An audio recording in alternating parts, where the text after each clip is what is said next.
Pertama,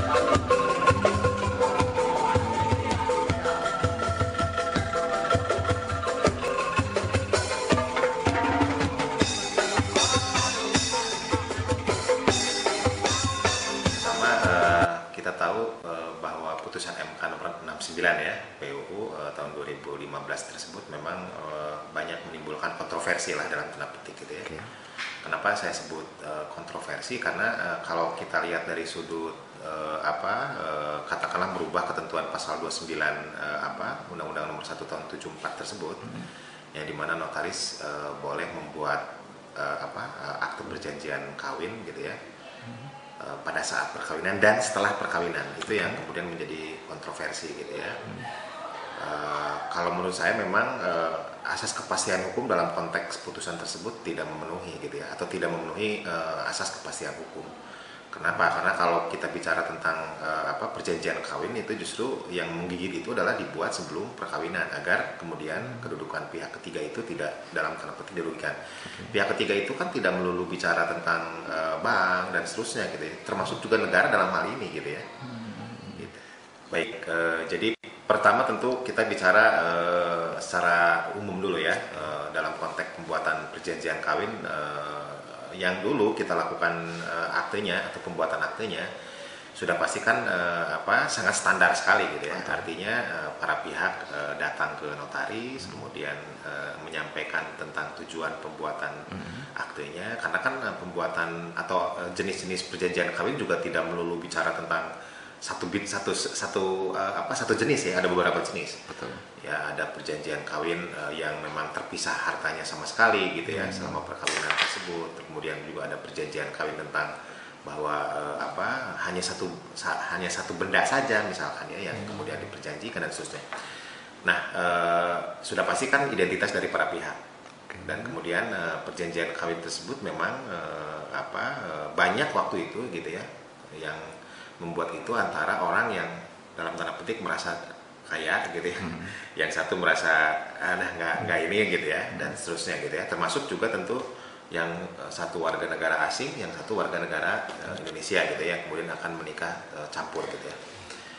Nah, dalam posisi sekarang gitu ya, kemudian itu berubah kan paradigmanya gitu ya, paradigmanya itu berubah karena kemudian akibat dari putusan MK tersebut didasarkan oleh adanya gugatan dari seorang warga negara Indonesia yang menikah dengan warga negara asing, merasa haknya itu atau hak konstitusionalnya itu terlanggar gitu ya, karena dia membeli aset yang kemudian ternyata tidak bisa dalam bentuk hak milik.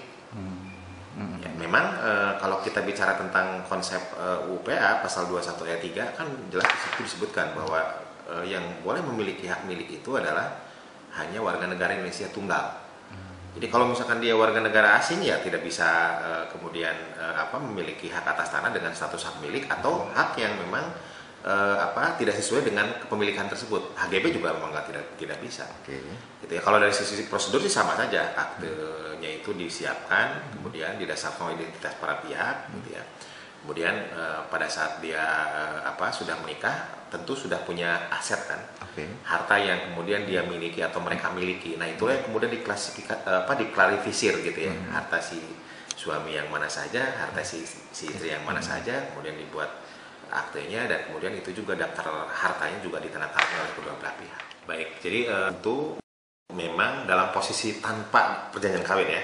Dalam posisi tanpa perjanjian kawin pun ada beberapa kejadian di mana misalkan seorang warga negara asing menikah dengan warga negara Indonesia, kemudian memiliki hak atas tanah dengan status yang memang hak milik atau HGB sebetulnya. Banyak dalam tanda petik itu, makanya itu ada penyelundupan hukum. Kalau secara normatif kan hak yang seperti itu adalah batal, artinya menjadi milik atau menjadi tanah negara gitu ya. Itu satu. Nah, kemudian bagaimana konsepnya itu manakala kemudian mereka tidak membuat perjanjian kawin? Ya sama dengan posisi tadi gitu ya. Begitu kemudian mereka menikah gitu ya, maka terjadilah percampuran harta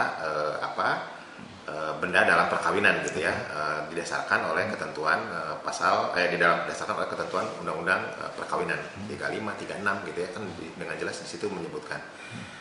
Nah sekarang bagaimana keadaannya manakala kemudian atau mereka itu tidak membuat perjanjian kawin, punya aset gitu ya, yang merupakan hak atas tanah dalam hal ini, apakah tanah tersebut merupakan tanah negara gitu ya, tanah jatuh ke negara gitu ya, itu kan pertanyaan yang mendasarnya. Betul. Kalau kita bicara secara normatif, iya. Secara normatif ya, karena demi hukum yang namanya pasal 21 ayat 3 UPA tersebut kan tidak bisa disimpangi. Betul. Ketentuannya itu adalah ketentuan yang memaksa gitu. Manakala kemudian seseorang membeli gitu aset ya, yang kemudian jatuh ke negara gitu ya. Karena itu kan udah pasti jatuh ke negara kan, Pasti. itu larangan kan. Pasti. Larangan di mana warga negara asing itu tidak boleh memiliki hak atas tanah.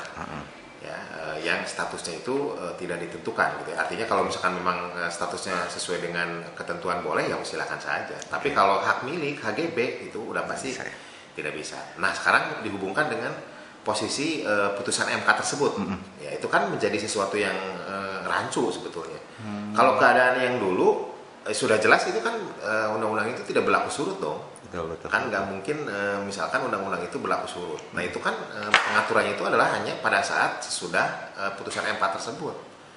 Kalau putusan yang sebelumnya begitu sudah ada orang gitu ya memiliki hak atas tanah tanpa perjanjian kawin, ya kemudian dia menikah dengan warga negara asing, ya dan diperolehnya itu selama perkawinan dengan warga negara asing tersebut, yaitu tanahnya jatuh ke negara, itu udah pasti seperti itu. Walaupun ketika 2 tahun kemudian dibuat perjanjian kawin. Iya, karena kan tidak berlaku surut.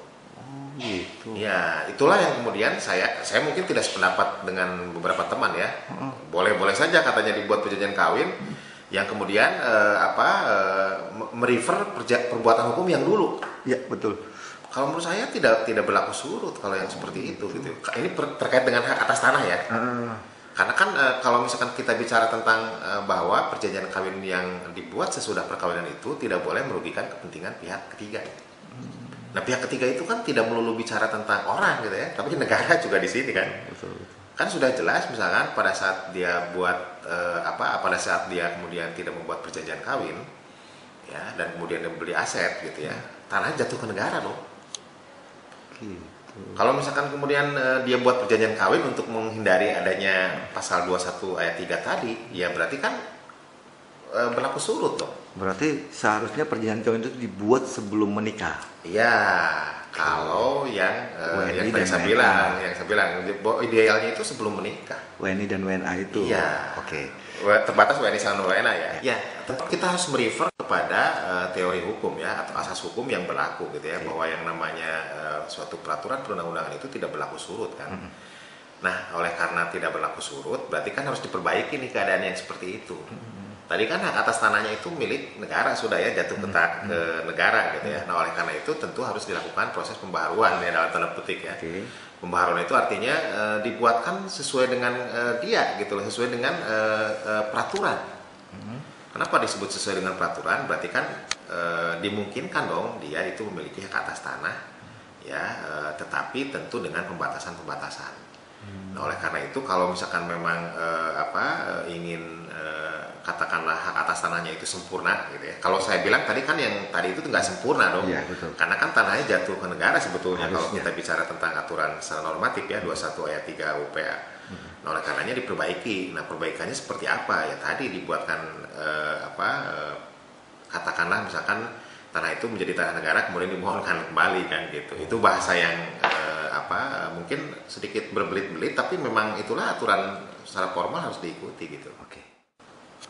Baik, jadi pertama tentu bahwa yang tadi saya bilang putusan MK 69 tersebut memang sesuatu yang harus kita sikapi gitu ya. Sikapi itu tentu dengan pemahaman yang mendalam ya, pemahaman yang baik gitu ya.